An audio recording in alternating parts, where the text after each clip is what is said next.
আল্লাহ বলে বান্দা তোরা কেন আমাকে ডাকবি একবার চিন্তা কর। ওয়ালা কদ খলাকুনাল ইনসানা মিন সুলালাতিন মিন তিন সুম্মা জাআলনাহু নুতফাতান ফি করারিম মাকিন। এখন আল্লাহর আলোচনা চলছে বাপ, একটু ধৈর্যের পরিচয় দিন। 18 নম্বর পারার 12 নম্বর পৃষ্ঠার সূরার নাম সূরা মুমিনুনের 12 নম্বর আয়াত আল্লাহ পাক বললেন, আমি আল্লাহ মাটির নির্যাস থেকে তোদের তৈরি করেছি, বাপ আর মায়ের মিলনের মাধ্যমে ওই পানিটাকে আমি আল্লাহ তোর মায়ের পেটের ডাইসে সুন্দর করে রেখে দিয়েছি। আর কি করেছি? সুম্মা খলাকুনান নুতফাতা আলাকাতান ফাখলাকনাল আলাকাতা মুদগাতান ফাখলাকনাল মুদগাতা ইযামান ফাকাসাওনাল ইযামা লাহমা সুম্মা আনশানাহু খলকন আখর। আমি আল্লাহ তোর মায়ের পেটের ভিতরে ওই পানিটার 40 দিন পরে রক্তপিণ্ড করেছি, তার 40 দিন পরে মাংসপিণ্ড করেছি, তার 40 দিন পরে হাড় তৈরি করেছি, হাড়ে আর মাংসে সুন্দর করে লাগিয়ে দিয়েছি। আমি আল্লাহ তোর মায়ের পেটের ভিতরে সুন্দর একটা আকৃতি দান করেছি। চলো আমরা প্রত্যেকেই এখন মায়ের পেটে এসে গেলাম, ঠিক না বেটি? কি হিন্দু কি মুসলিম সকলে এখন মায়ের পেটে। খাবার দায়িত্ব কার? জোরে বলুন, খাবার দায়িত্ব কার? ওয়ামা মিন দাব্বাতিন ফিল আরদি ইল্লা আলাল্লাহি রিজকুহা ওয়া ইয়ালামু মুস্তাকাররাহা ওয়া মুস্তাওদাআহা কুল্লুন ফি কিতাবিম মুবিন।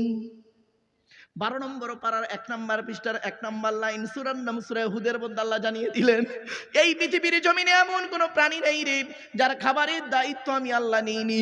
বান্দা একবার চিন্তা করে দেখি, সকালবেলা প্রাণীগুলো খালি পেট নিয়ে বের হয়ে যায়, সন্ধ্যা যখন ঘনিয়ে আসে আমি আল্লাহ তাদের ভরা পেট নিয়ে আবারও বাসায় ফিরাইয়া দিই।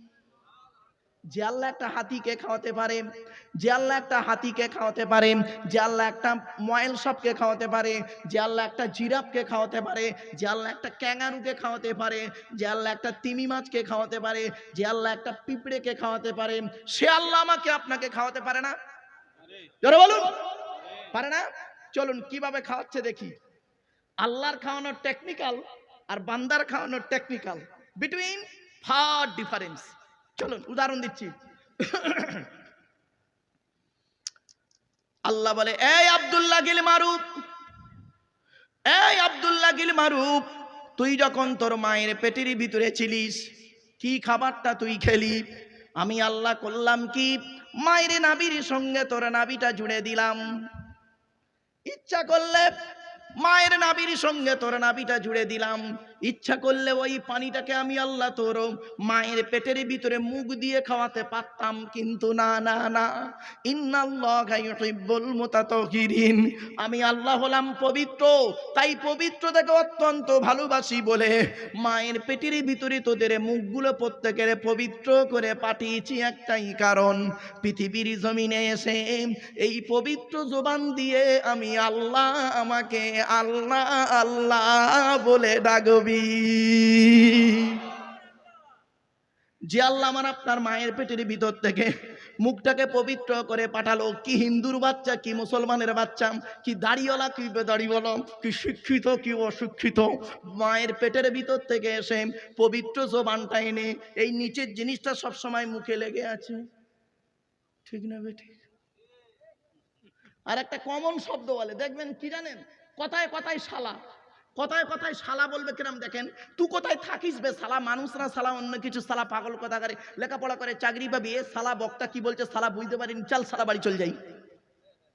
এই তালবের সহায়কার লয়াকার শালা, দন্তের সহায়কার লয়াকার শালা, মোদানোর সহায়কার লয়াকার শালা, কশালা হলো, সে বলে 3 শালা। চলো বাবা একটা শালা ধরি। তালবের সহায়কার লয়াকার শালা, এ শালা মানে স্ত্রীর ভাই শালা নয় বাবা, ওটা হলো শ্যালক থেকে শালা। তালবের সহায়কার লয়াকার শালা শব্দের সঙ্গে যদি কিছু জুড়ে দেওয়া হয় মানে হয় কি শুনুন, পাঠশালা, কর্মশালা, ধর্মশালা। মাথায় কিছু ঢুকছে? এরপরে আল্লাহ বলে, বান্দা শোন, এই পৃথিবীর জমিনে তোর বাপ তোর কি ভালোবাসে, তোর মা তোর কি ভালোবাসে, তোর বাপ আর মায়ের থেকে আমি আল্লাহ তোরই লক্ষ গুণ বেশি ভালোবাসি। এই একটা উদাহরণ দেবো, এই দেবো। আচ্ছা, এই উদাহরণটা বাড়ি থেকে ভাববেন। আচ্ছা বাবা, আপনাদের এই গ্রামে এমন কোন বাপকে দেখেছেন স্ত্রীর পেটে বাচ্চা আছে, বাচ্চা এখনো হয়নি, 1 মাস বাকি?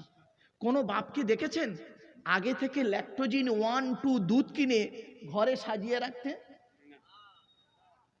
বলুন না, কারণটা কি? বাপের বিশ্বাসটা এখন জন্মায়নি ছেলের প্রতি। বাপের বিশ্বাস কতটুকু?